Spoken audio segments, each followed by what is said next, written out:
You're listening to the Voice of Russia in London. I'm Daniel Sinner.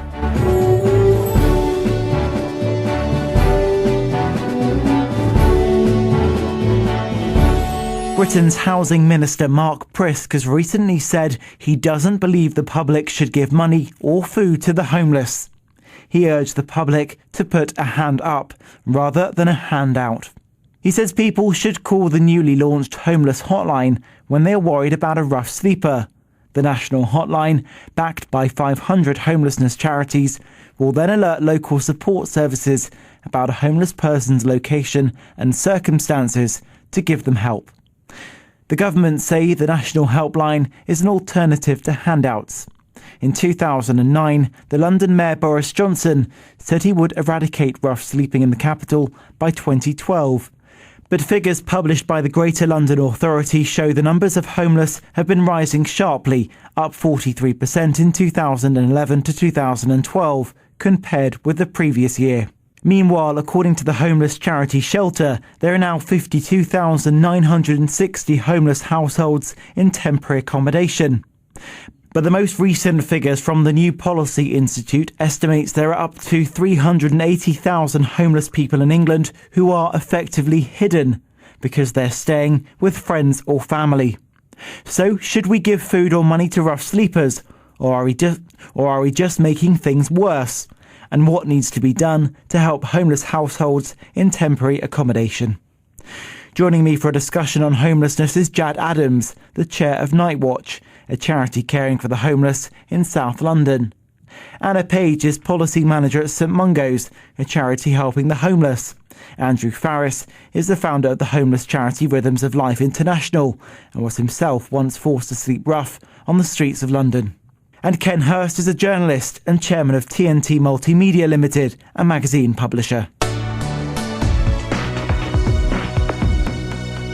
So we'll begin with Jad Adams. He's the chair of Night Watch, a charity that works with the homeless in South London. Should we be giving food and money to rough sleepers? There are a few things that you can say about giving food to people in particular. Giving money is a different matter. Giving money directly to homeless people is something we might want to get onto. But giving food, and that's something I'm certainly very much involved in, and more involved this week than ever before. There's a massive amount of food being donated over the Christmas period. Yes, we've got to give food to homeless people. One of the main things that happens when we're giving food is that we're feeding someone who may not have eaten at all that day. Now, there's no way they're going to address any of their problems, a reconciliation with family members, or their drug problems, or their alcohol problems, or whatever other problems they've got when they're hungry. Because if you're that hungry, then your main focus is going to be simply on that hunger. So the first thing we've got to do with anyone in need is to stabilise them. Sure. Let's go to Anna Page, policy manager at St Mungo's, a charity which helps the homeless. Should we be giving food and money to rough sleepers? Well, as Jad's already highlighted, it's a really difficult issue. I think it's really important to recognise that people who do give money to people who are sleeping on the streets do so out of a real compassion. But ultimately, we believe that actually by giving that money, it's not a sustainable solution, and it doesn't actually address the underlying causes of rough sleeping. Andrew Farris from Rhythms of Life International. Do you think we should be giving food and money to the homeless? I think food, yes, money maybe not. And why is that? I think the money thing, it's been asked many times that should we give money to the homeless people? I think you want to make sure that the money is going to the right place. And you can't advise anybody individually. They have a freedom to spend the money they want. And a lot of times they tend to spend the money that they don't absolutely need for anything. If you think that they're going to go and buy the food with it, maybe. But I would normally go in and buy something, economy kind of label food for the homeless person if you see somebody on the street. And Ken Hurst, chairman of TNT Media Limited, a magazine publisher. What are your thoughts? Simple answer really. I'm not an expert like Jad or Anna. I'm a journalist, but I observe like everybody observes, and the answer just simply has to be yes, doesn't it? I mean, there's no reason why one shouldn't. As to whether one should give money or point towards other kinds of help, which seem to be Mark Prisk's point of view, the answer is, why on earth can't we do both? But more important than all of those things, surely, is we need to tackle the root cause of all of this, which is homelessness. And, is there a need for homelessness in this day and age? My contention is not really.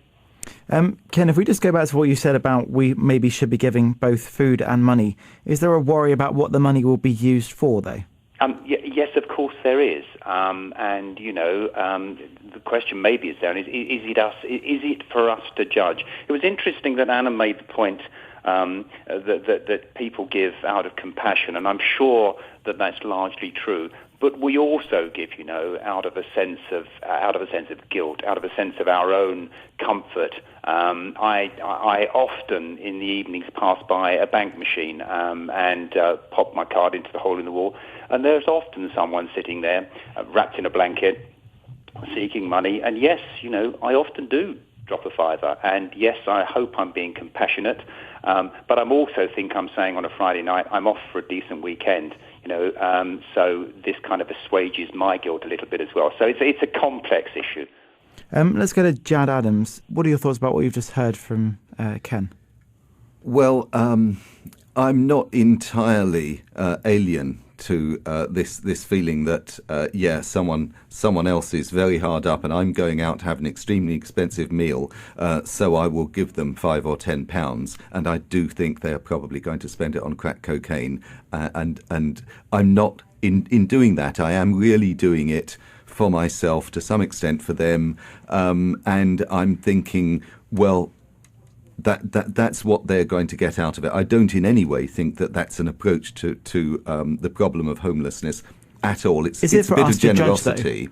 Well, we can, if we want to give someone something, then it becomes theirs, and we can't then be telling them how to use it. So if one feels generous enough to say yes and rich enough to just pass some money around, then by all means do that thing, but don't tell people how to use it. And the issue of drugs is very important, because there is a correlation, and it's between begging and drugs. It's not between begging and homelessness. Most homeless people are not begging, but almost everyone who's begging is using drugs. Anna Page, policy manager at St Mungo's. Is it for us to judge when we give money to homeless people? No, I think as other people have made the point, it's down to individuals' choice as to how they use their money. Many homelessness charities are really working across London, across the country, to really address problems around alcohol and drug addiction and a whole range of other issues that are contributing to that. And actually, by giving the money that might have gone to that individual homeless person on the street, by actually giving that to a homeless charity, that enables charities to actually address the underlying causes, which I think there's a consensus is what really is the most important thing that needs to be done. Members of the public might just feel, I'd rather give it straight to this homeless guy. I can see him right here and I can see he's going to benefit straight away. Why would I want to give it to a charity and wait for it to filter down? Of course, that's a completely understandable point of view to be coming from. But by looking at thinking that kind of the logic of what would happen to that money immediately, we really hope through taking a approach of kind of discussion and persuasion, I guess, with people to say, actually, the reasons that you're giving it are whatever the reasons are, but you're wanting to benefit somebody. And actually, what we've seen from 40 years of working in homelessness is that by giving this sort of help, actually it's so much more likely to go on something that's actually going to exacerbate someone's situation. It might be what that person would like to choose to spend their money on at that time, but in order to address the bigger picture, by giving to a homelessness charity, you're able to really make a difference. We're moving into this either-or territory that Mark Prisk first raised. The government seemed to be saying, rather than giving either food or money to homeless people, point them in the direction of some real help, which organisations like Night Watch and St Mungo's provide. And why wouldn't we be all for that? But it's not either or, is it? Why can't we do both? Is there a little bit of a hint here in offering the public who are a bit irritated about seeing people sleeping in commercial or retail property doorways or in their neighbourhood watch area, of saying, like, report them and kind of get rid of them. So, I'm just a little bit suspicious of this. Should we do this or that? We should be doing all we can across all fronts to help homeless people. And I go back to the point I made at the beginning, eradicating homelessness or doing more to eradicate homelessness is really where we need to be attacking this problem. Ken Hurst, obviously Mark Prisk was talking at the time that he was launching a homeless hotline. He's obviously got a vested interest in launching that at the time. Which do you have more faith in, giving food and money to a homeless person or a rough sleeper, or calling the homeless hotline? I mean, I think they can amount to the same thing. In fact, I think you can call a homeless hotline. I think we need to be, just as I say, a little bit careful about what people's motives are. Is there any clearing the streets issue around this? But clearly, if someone's in distress in any way, clearly phoning a number that can offer and send some help to alleviate that distress has got to be a good thing. But I don't see it as an absolute alternative to giving somebody a helping hand with some money or some food. You're listening to The Voice of Russia in London with me, Daniel Sinner. Joining me for a discussion on homelessness is Jad Adams from the homeless charity Night Watch, Anna Page from St Mungo's, Andrew Farris from Rhythms of Life International, and Ken Hurst from TNT Multimedia. Andrew Farris from Rhythms of Life International. Is motive really important at all if what someone's doing is a good thing and helping out a homeless person? I think absolutely. I think one can help in every way. I agree with our guest there. Absolutely, you need to be helping them in every way you can. You can't. It shouldn't be either or either. I agree with that thing, that it shouldn't be either or. I think it should be as much as you can. Money-wise, it's just that from our service users, in our line of queues, people come for food every day. They're homeless guys. They're rough sleepers. The clientele we deal with, service users we deal with every day. And they know about myself as well, because I've met a lot of them 14 years ago. And I know what they're going to spend the money on. It's just that we are discouraging the public to give them money in cash. Because when they do have the money, I know what they're standing in the queue with. It's not always alcohol. It's not always that. It's other things too. But what's most essential is the food, the clothing, the donations of clothing that comes in. We give it to them every day. Okay? Now, they can also make some effort too. I know if I see a homeless person sitting on the street, I would not just go about and leave £1 and go away. I would spend them. Maybe, please, guys, ask them, how are they today? Ask them their name. Get maybe personal, a little personal, in the sense that at least you know their name at least. A lot of homeless guys sitting on the street, on the sidewalks, whatever, they're sitting there and nobody even says hello to them. They need a bit of company sometimes. So getting them practical help by interacting, i.e., if you're going to say hello, you're going to find out a little bit about them. And maybe you'll go back to your home or your Google phone or your iPhone and look it up and say, look, how can I help this person other than the money? You need to find out more venues. There are places they can go to on a daily basis for showers. There are places they can go to for food. There are places they go for clothing almost on every single day of the week. Somewhere in London, in the part of London they may be catered for. Okay? Let's go to Jad Adams. He's the chair of Night Watch. No matter what we do, food, money, or this homeless hotline, the numbers are still going up. Yeah. Why? Well, it isn't just a question of people in shop doorways. Those are just the very visibly homeless. Last night, for example, my charity distributed 84 food parcels and 84 presents because it's Christmas time.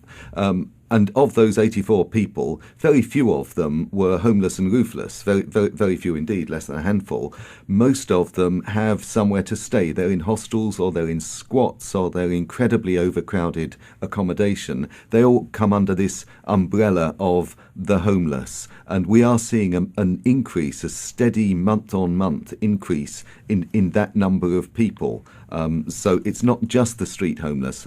It's very good to feel, however, that we're also seeing a great increase in donations of food, in food banks and so on. The food that I distributed last night had been contributed by our local council, and this is the first year that everyone in the council had got together to say, let's contribute some food for poor people in our borough. and we were one of 13 charities that's been the recipient of this food collected by the big council offices. Now, obviously you mentioned there's other types of homeless. The rough sleepers are the visibles that everyone sees when they're walking down the street. According to the latest figures out by Shelter, there are 52,960 homeless households in temporary accommodation. Why is that number also growing? Well, mainly it's the economic crisis. People not being able to get work, or if they have got work, they've got less work than they previously had, are working less hours, or are paid less well, or whatever. People aren't able to afford their mortgages, they're not able to afford their rents, and so we're getting an increase in evictions. We're getting more people who are becoming homeless who didn't previously think that was going to be their fate, who didn't that really wasn't in their picture of the world. That wasn't something that had happened to anyone that they knew, and so that's a bit shocking and surprising, and it requires us to apply ourselves differently to those sorts of difficulties. Anna Page from St Mungo's. Is this a picture that you also recognise? Yeah, completely. Especially in the rise in evictions, we actually published a briefing last week highlighting this very issue of the rise in evictions. And actually from the interviews that we did as part of to inform that briefing, all but one of the people we interviewed, the eviction led almost immediately to rough sleeping. So there is a clear link between evictions and rough sleeping. What needs to be done to break that link for when someone is isolated as someone who is in trouble before they become a rough sleeper? Well, there's a lot that can be done to prevent evictions specifically. Sure. Evictions don't happen as a one-off, not immediately as a one-off, but overnight. Overnight, yes, they don't happen overnight. There are a lot of warning signs that will happen. There might be complaints to landlords or from neighbours, acts of antisocial behaviour, and often these are the visible demonstrations of underlying problems. They might be mental health problems. People who might have drug or alcohol problems might be being taken advantage of by drug dealers, for example, causing antisocial behaviour in their property, and this quite often leads to eviction. There are early warning signs that can be picked up by the community, by landlords, by housing associations, and help can get in earlier. And actually, by getting help to those people earlier, the eviction can be prevented, and therefore homelessness can be prevented. Ken Hurst, what are your thoughts? Well, clearly there are, as our experts have said, some complex social issues around the whole question of homelessness. But I don't want to trivialise this, but I think, one must sometimes just get back to the very basics of the availability of housing in this country. And we kid ourselves that there isn't enough housing. Now, I'm kind of lucky. I work a great deal in London, but I live in a rural area where maybe homelessness isn't so apparent, although certainly exists. And I've certainly done a few calculations, as it were, on the back of a fag packet, so our experts may well challenge them, and please feel free to do so. But my calculations began around the thought that there are around about 1 million people who are reckoned to be homeless in this country, that maybe more, maybe less. And, we say to ourselves there simply aren't enough houses to house them. Well, actually there are. In my neck of the woods, there are reckoned to be 4,500 empty houses. And now, roughly speaking, if you extrapolate that, that would assume that empty houses that aren't lived in or lived in for a very, very short period of time, about 250,000 of them across Britain. Say 2 people live in each. You've halved the basic housing shortage issue here. There are premises above shops that no longer stock things because shops don't stock things anymore because supply chains offer instant delivery. All those kind of issues suggest to me that there are enough houses out there. There is enough accommodation if we apply ourselves to matching that availability to some of the complex issues that I say your other guests know far more about than I do. Ken, obviously out in the rural areas there will be other properties available. Are you in your estimations, are you including privately owned by people like you and I? Oh, absolutely so. I mean, there are some shocking statistics out there, and I don't want to bore people with statistics, but I know one Norfolk coastal town where there are 5,000 weekend cottages. 5,000 weekend cottages. Now I'm not suggesting for a moment we can, send homeless people in to occupy them when they're sort of when their rich banker owners aren't there. But we could apply some punitive measures here. How about applying, instead of giving them tax breaks, applying £1,000 a year under occupancy penalty? That 5,000 weekend cottages would generate a building fund of what, £5 million?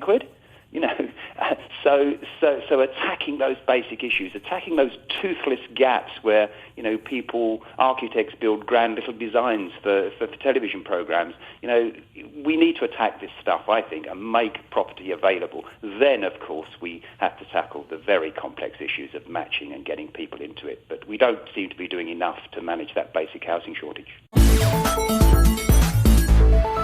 You're listening to The Voice of Russia in London with me, Daniel Sinner. Joining me for a discussion on homelessness is Jad Adams from the homeless charity Night Watch, Anna Page from St Mungo's, Andrew Farris from Rhythms of Life International, and Ken Hurst from TNT Multimedia. Sure, Andrew Farris from Rhythms of Life International. You obviously work with people who are in both in temporary accommodation and hostels, but also the rough sleepers. Do you recognise a housing crisis? Absolutely, yes, I do. I agree with Ken as well that there is a solution in some way. Is that there are many empty properties, and particularly office properties. You look around London, and they've got vacant signboards everywhere. I think the business should come in and step in, and these are the big corporate companies owning mega buildings. I've seen an increase on our service users on daily basis. It started at 30, it's now gone up to 50 in 3 weeks. It's 50 people lining up every night waiting for food. In London in 2012, I think that's something to really seriously think about for the government and the ministers, and also the corporate, big company, giant companies. Again, I also agree with the fact that Ken mentioned about the fact that they could go to Norfolk. Well, I think, Ken, maybe we may be a little late on that, because guess what? I think a lot of them already been sent from Hackney and other boroughs, from Newham to Exeter and Swansea and other places, to live there so that they can make our own boroughs look much nicer, that there's less homelessness. And yet the cost is astronomical for each person being moved out of London to be accommodated somewhere else. I'm pretty sure that if all the charities, particularly the housing like ours and St Mungo's and other charities get together, we can actually come up with, I'm sure there's some solutions to be solved. One of our previous meetings we had was with Grant Shapps MP, who's now the chairman of the Conservative Party, at the Homeless Link at the House of Commons. We stated that hopefully, if more charities hopefully work together and try and connect with each other and try and sort out some of the issues that homeless guys are coming in with and the rough sleepers, maybe we try and get that message across to the government. But, even in London, even in a city, next time just walk around your city or town centre and take a look above the shop fronts and the stock rooms where no one keeps stock any longer, because in modern day retail supply chains, no one stocks anything. Now, there are probably 101 reasons, as Anna says, suitable, available accommodation. Well, that won't be available because lazy landlords would actually far rather put up with a bit of inconvenience of a sleeping bag or a cardboard box in a doorway than they would do something about utilising that space for proper apartment accommodation. I know there'll be excuses. It will range from planning consent and restrictive covenants, fire engine access, the attitude of can't be bothered absentee landlords, all of that. And it just requires the will and the legislation to make that accommodation available. Jad Adams, what are your thoughts about this tax on empty homes? I don't think the problem is that there isn't enough accommodation. It's that accommodation is overpriced and to some extent underused, as we've heard earlier. But overpriced we can really do something about. And the real difficulty is that we're paying a huge welfare bill, a huge housing bill of payments to absentee landlords who are in Lagos or Florida or the south of Europe and who are coining this money in. And the government's idea is, let's cut the benefits to the people who are receiving them. What I think should happen is that we should fix the rents as we previously fixed rents before 1989. This isn't the most radical and original idea. We used to fix rents, and we can fix rents again. And the government will say, look, the market must set its own prices. But actually, we are the only people who are paying this housing benefit. Andrew Farriss from Rhythms of Life International, you recognise the need for finding more space around London which is not used. Your charity looking for more accommodation to create your food packages? Yes, we have, and we are. What we are doing at the moment is that other than Hackney, it was what we initially started with in Hackney because being a third poorest borough in the United Kingdom, we've now spread over to Camden. So we have, the project in Camden now is for our rough sleepers to give out food there as well as open a food bank. And we've already moved into Hammersmith. Hammersmith, Fulham, you wouldn't have thought there's a borough that is in need of a food bank for rough sleepers and accommodation. Because, again, I agree with the panel there who are saying that, there are people who are now coming in who live in a temporary accommodation or rented or even owned accommodation. Now they don't have that anymore. They're actually coming in asking for housing advice, welfare advice, benefit advice, because they're out of a job, because they just can't afford it. The rents are far too high. They've set up the level of rents that I don't think anybody can afford unless you work 40 hours a week, 50, 60, 80 hours a week even. I think that the rent thing has to be sorted out anyway by whichever method. However, I have seen an increase. We at the charity Rhythms of Life have seen an increase with homeless community increasing in Hackney, in Camden at the moment, more so in Hammersmith and Fulham. And there's more people coming in now for food parcels. As we come to the end of this discussion, it's obvious that the London Mayor has missed his target for eradicating rough sleeping by 2012. If I could hear from all of you about what you think the next step is needed for both rough sleeping and those in temporary accommodation. We'll begin with Jad Adams. The organisation of the councils and the Mayor ought to start engaging much more thoroughly with the faith organisations that have always, and community organisations that have been supporting homeless people in the past and who haven't been brought in to these top-down initiatives. Andrew Farriss from Rhythms of Life International. I would say that, yes, definitely government needs more knowledge about the homelessness on the street. They need to be aware of what's really going on the street and bring in charities together as well as the corporate world together. And maybe the corporate world can donate and, rather than avoiding the tax problems that we've heard in the news recently, maybe they can be helping a lot of the charities in the housing problem along with the government plans. And I think government plans needs to know from the charities what's required. And finally, from Ken Hurst, journalist and chairman of TNT Multimedia. We need to solve the basic vacant accommodation problem. Why don't we start? Why doesn't the government start with choosing one of the difficult areas in London where Jad and Anna and Andrew work and assess the vacant accommodation situation? Let's have an assessment of how much is out there not being used, which could be utilised to put a roof over the head of the homeless. Then we can start dealing with the problem at that basic level. Well, unfortunately, we're out of time for today's discussion. Thank you to all of my guests. Jad Adams from the homeless charity Night Watch, Anna Page from St Mungo's, Andrew Farriss from Rhythms of Life International, and Ken Hurst from TNT Multimedia.